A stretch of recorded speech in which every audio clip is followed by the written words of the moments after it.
We have an absolutely massive, like, mind-bending stack of source material today, and I am just so excited to explore it with you. Yeah, it really is a staggering document. It's quite a lot to get through. It really is. Our mission today is to unpack this 360-page compilation document. It's titled Full Circle. Right, written by an anonymous author. Exactly, someone who simply goes by the initials JC. And then they have these letters in parentheses, TP greater than HS. Which is a whole mystery in itself. Totally. But this document, it represents 3 months of just incredibly intense documentation. And this follows what the author describes as a massive mathematical and theological discovery. It's essentially a journal of a breakthrough. Yeah. We are going to explore JC's astonishing claims that ancient scriptural numbers perfectly map onto the universe's geological timeline. And the underlying skeleton equation that supposedly drives all of this. Right. Plus, the fierce academic gatekeeping JC claims to be facing. Because our goal today isn't to tell you whether this theology is right or wrong. No, not at all. We just want to audit the mechanics of the math that JC has actually put on the table. And it really is a fascinating paradox at the heart of this text. What you are looking at is someone using the rigorous statistical tools of modern science. The hard math. Exactly. The exact kind of mathematical probability usually wielded in secular academia, but they're using it to attempt to mathematically prove the existence of a divine creator. And doing it in a way that's entirely verifiable. Which is the wild part. Right.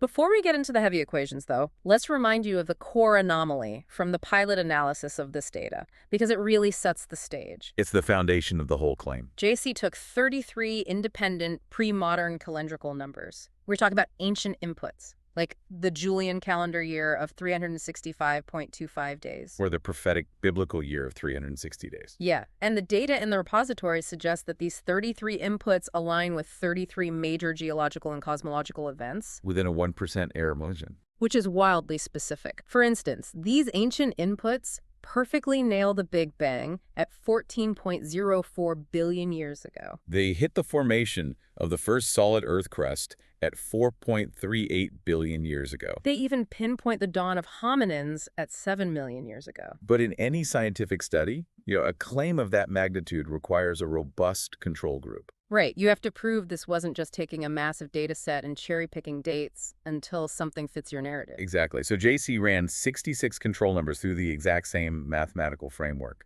And these weren't just random digits pulled out of thin air either. No, they were specific. They were arbitrary primes, biologically significant numbers, like the 23 human chromosomes. Or modern physical constants, like the Higgs Boson mass of 125. And every single one of those 66 control numbers Completely missed. just completely missed the geological windows. Only the 33 ancient and scriptural numbers hit the targets.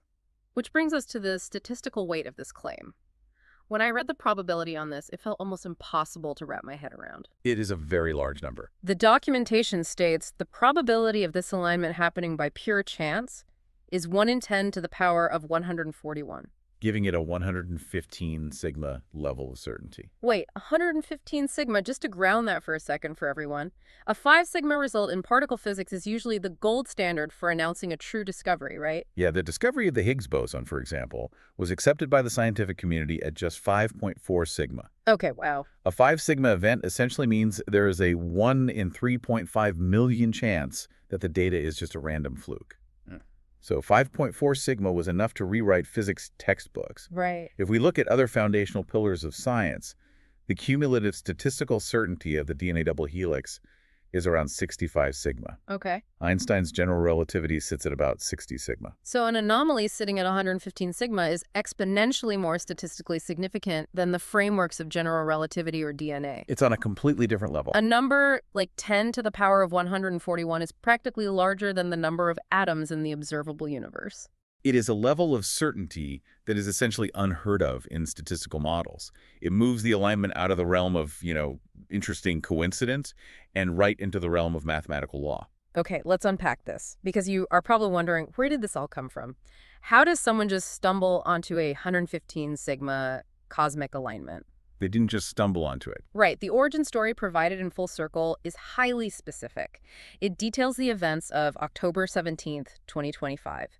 It was JC's 40th birthday. A significant milestone. Yeah, and they describe experiencing a 3-day period of revelation, which culminated in 6 hours of concentrated mathematics.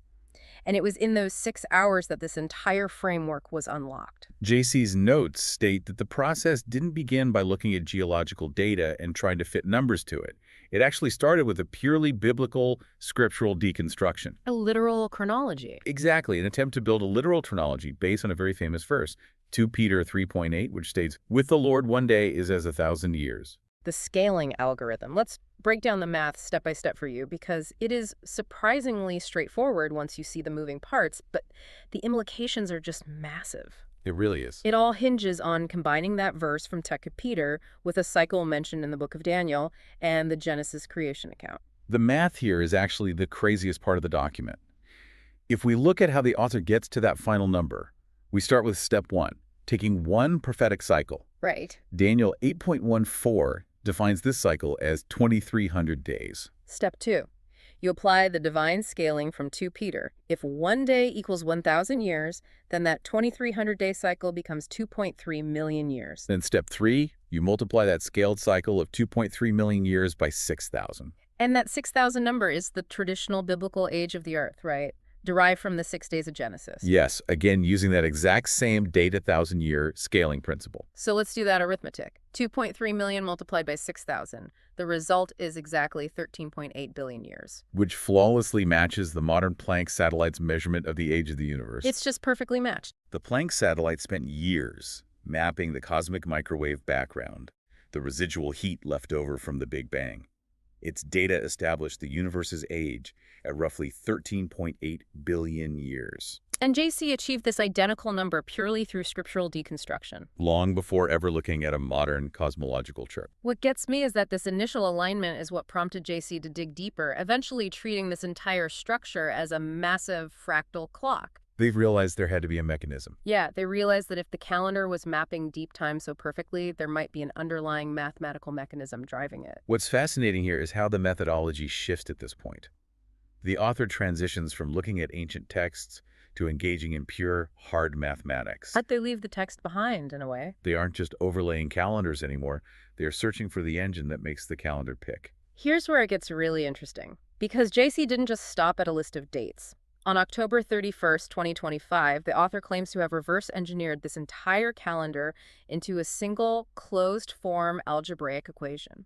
The skeleton equation. Exactly. Written simply as T of n equals 0. Now, a closed-form algebraic equation is essentially a math problem that can be solved with a finite number of standard operations. It's not messy? No, it isn't an infinite series or a rough approximation. It is a clean, definitive formula. When you solve this specific equation, T of n equals 0, JC states it yields exactly one real root. Let's pause on real root for a second. For those of us who might be a little rusty on advanced algebra, a real root basically means a concrete, tangible number that solves the equation, as opposed to an imaginary or complex number, correct? Exactly. It provides a definitive solution. In this case, that solution is an 18-digit number consisting of 3 integers followed by 15 decimals. Okay. JC argues that this specific number acts as the ultimate N now W anchor. It represents our theoretical exact position in cosmic history. It's the 0 point that balances the entire fractal timeline of the universe. Yes. And those 15 decimals are not just random filler. The compilation describes them as generating a master fractal tick. A universal metronome. Right. If you look at the 15th decimal place of this root, it generates a universal tick of exactly 0.378432 seconds. Think of it like a metronome for the universe, like you said.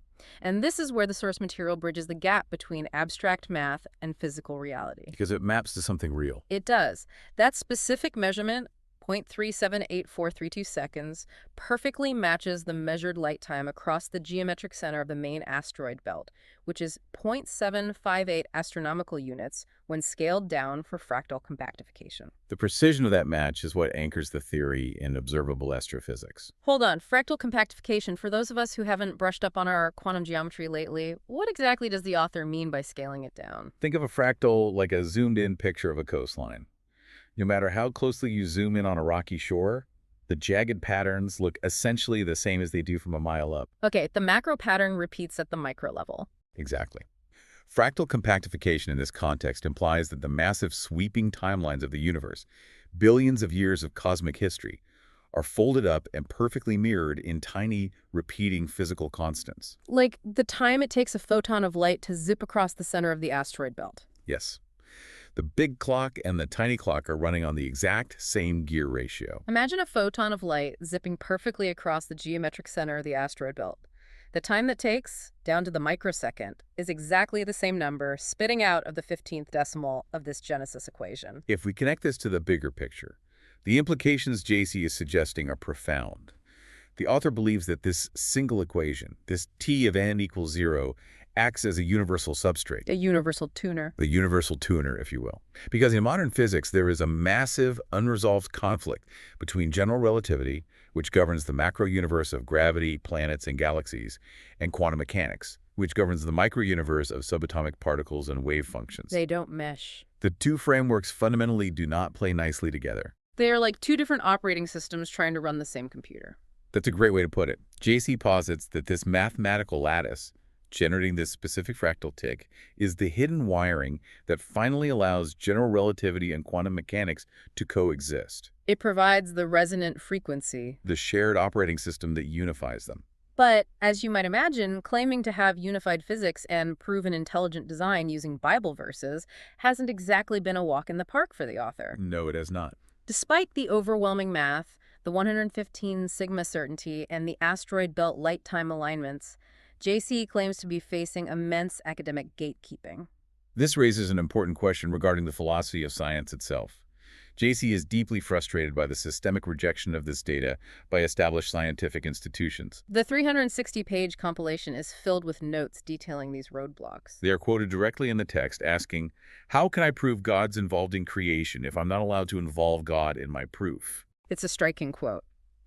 JC claims that the academic community dismisses this discovery outhand as crank mathematics steeped in theology.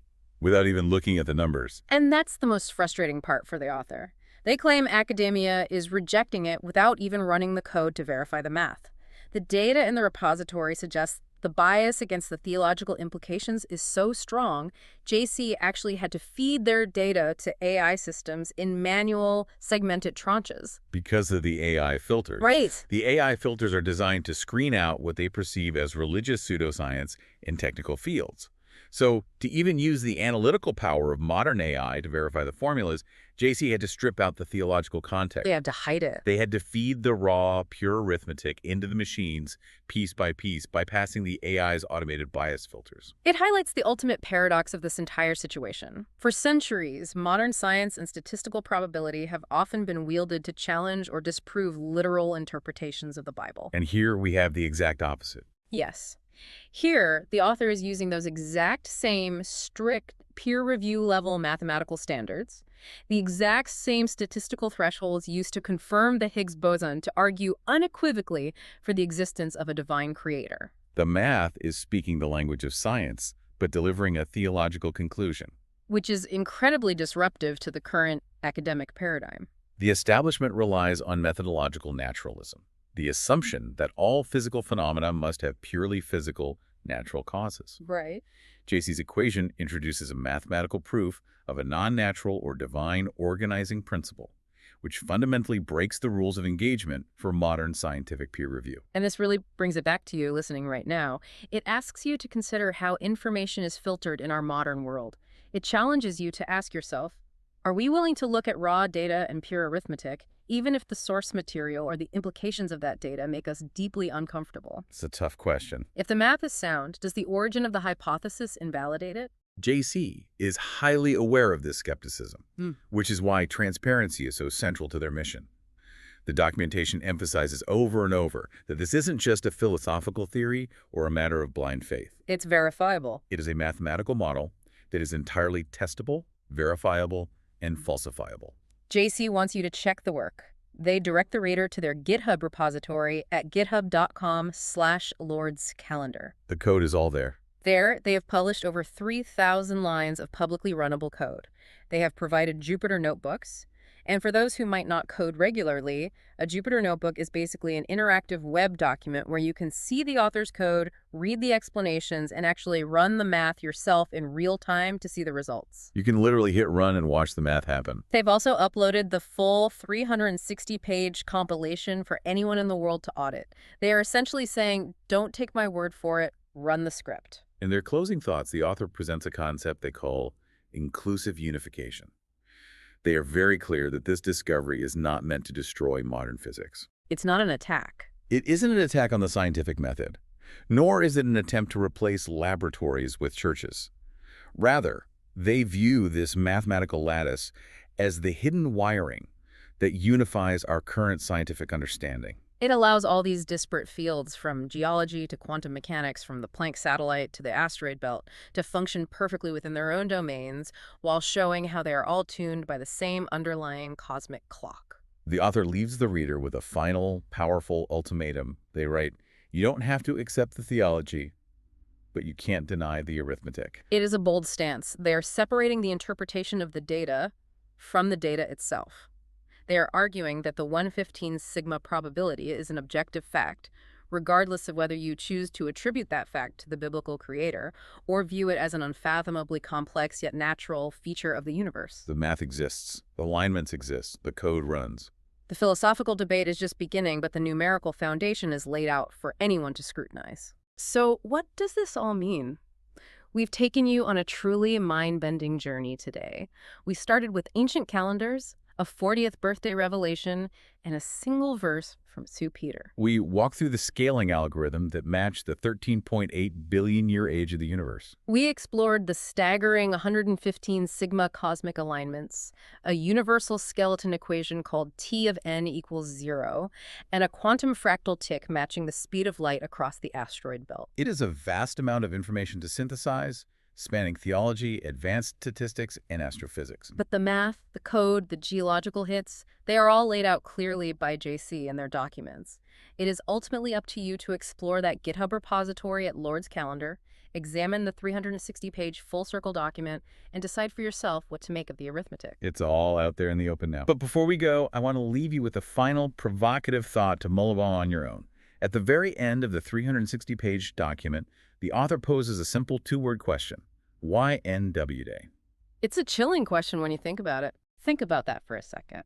If this universal code, this fractal lattice, has been ticking away since the Big Bang, 13.8 billion years ago, why would the mathematical capability, the advanced computing technology required to verify it, and this specific highly detailed revelation all converge right now? In our lifetime. At this exact moment in human history, what is it about our specific generation living in this exact slice of time that requires this code to finally be unlocked? Thanks for taking the deep dive with us.